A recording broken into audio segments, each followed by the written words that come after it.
You're listening to Love and Libido with me, your host, Dr. Emily Jamia. The goal of this podcast is to educate and inspire. My hope is that you will learn tools to create connection and cultivate passion, both within yourself and in your relationships. Here's what's coming up on today's episode. Have you ever considered how your upbringing affected the way you feel about your sexuality?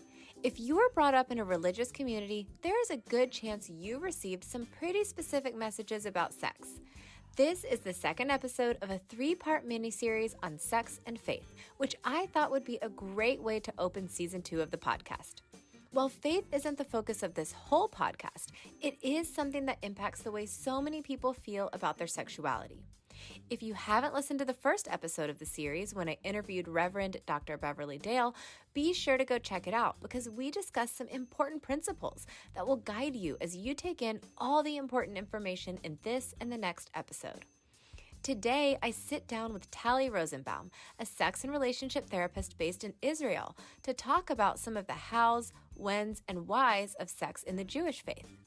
By the way, if you have a story about how religion affected the way you feel about your sexuality, I want to hear about it.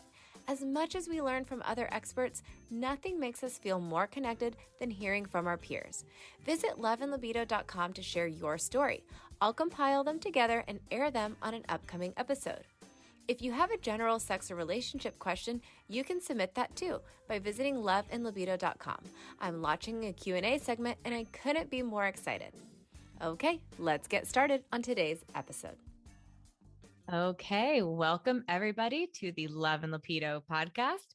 I am thrilled to welcome my guest today. Today, I am joined by Talli Rosenbaum, who is an individual and couple therapist and a certified sex therapist by the American Association for Sex Educators, Counselors, and Therapists, as well as the Israeli Society for Sex Therapy. She is also an ASECT certified sex therapy supervisor. She co-hosts the Intimate Judaism podcast and is co-author of the book, I Am for My Beloved, a guide to enhanced intimacy for married couples. She also co-edited the Springer textbook titled The Overactive Pelvic Floor. She has authored over 40 journal articles and several book chapters on sexual pain disorders, sexual health, unconsummated marriage, and sexuality in Judaism, and is an associate editor for the Sexual Medicine Reviews. Welcome, Talli. Thank you so much for joining me. Thanks for having me on your show. So, Talli, I'd like to start by giving you the floor to tell our listeners a little bit about yourself and how you got into the field of sexuality. Well, I actually began in a not such a conventional way. I didn't begin in social work or clinical psychology or even counseling. I began my career as a physical therapist, and I worked as a physical therapist for many years, specializing in treating sexual pain and pelvic pain disorders. And that work brought me to wanting and needing to learn more about mental health. I was finding that in the course of treating many women with sexual pain disorders, I was encountering relational difficulties that I did not have the tools to address, sexual difficulties that I did not have tools to address, trauma and traumatic reactions in the clinic that I did not have tools to address.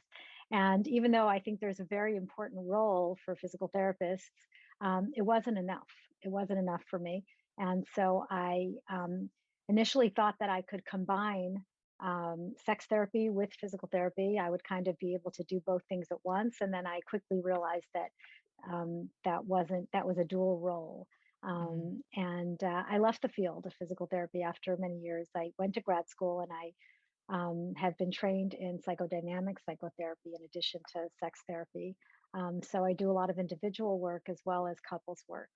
Awesome. I didn't know that about you. I've seen your name pop up, of course, across the ASECT listserv, so much over the years. And that's part of the reason why I love doing this show is because I learn things about people that I didn't know. And so I think that's a really interesting story. Yeah, thank you. You must have really been on the forefront of pelvic medicine as a physical therapist, I imagine, because I feel like from what I know, it's only been in the past 5-10 years that there's been much attention given to treating that part of the body. Well, it's interesting. In the past 5-10 years, I haven't even been that involved in the field. So really, Yeah. I was at the forefront, I would say, 20, 25 years ago.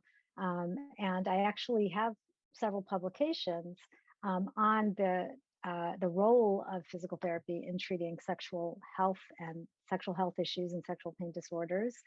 Um, Mhm. but I just really gravitated to the pelvic floor kind of keeping score in terms of it really having a very strong emotional component. And Yeah. one of the other dynamics that I picked up on as a physical therapist were that the women that I was treating, especially the young women or the newly married women or married women from more faith-based populations, there was, but not always, just even across the board, Mhm. what I was seeing was this tendency to kind of dissociate from the treatment and just say, like, just fix me because I have to be able to function. I have to be able to allow sex to happen. I don't need to enjoy it. I just need to be able to tolerate it. And that just felt that was very jarring to me to hear as somebody who really appreciates sexual pleasure and the idea of, sex with meaning and connection. The idea that Mhm. so many women were so willing to put aside their own expectation for pleasure just for the purpose of being able to function. And a lot of the anxiety behind functioning, what I recognized also had to do with social, cultural, and religious messages about being a good wife, a dutiful wife, an available wife to prevent Mhm. sin. So a lot of my interest is also, if we look at the biopsychosocial model. So I do have some background regarding the biology. But I'm far more fascinated at this point exploring both the psychological, but also very much the sociological aspects, and not just of sexual Yeah. pain, but of all sorts of what we see clinically. Yeah. Totally. And at that time, Talli, were you practicing in Israel? Yeah. I've been living in Israel for about 26 years. Okay. Okay. So I did begin I went to Northwestern in Chicago, so I did begin my career in Chicago, but I shortly after that, after about 10 years, moved to Israel and opened a practice in women's health physical therapy. And then after, I would say about 10 years in that, uh, decided to shift gears and study study for a master's in counseling and go into mental health. Awesome. So it's sounding like I'm assuming that a lot of the women who you were treating were women who had internalized this belief that sex and pleasure should really be separate and that pleasure wasn't an important aspect or component of their sexuality, but their bodies were sending a different message. And Yeah, yeah. yeah, and these women, I'm assuming, were women with really strong religious beliefs about sexuality. Yeah, I don't think that anybody was anti-pleasure. I think that um, ideally pleasure is very valued, but I think that the anxiety over function was playing a greater role Okay. to the extent that pleasure was taking a back seat. I And, see. and with that, I felt that I needed to try and understand more.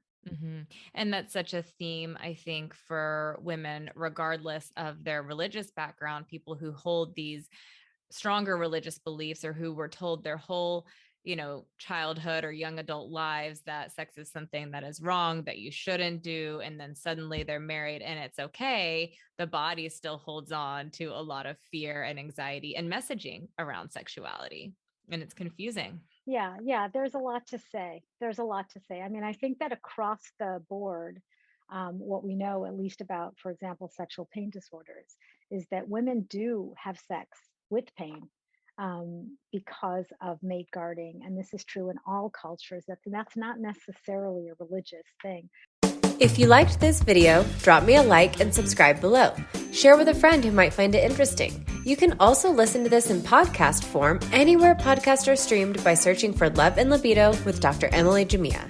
Finally, follow me across all social media channels at Dr. Emily Jamia for daily emotional and physical intimacy tips.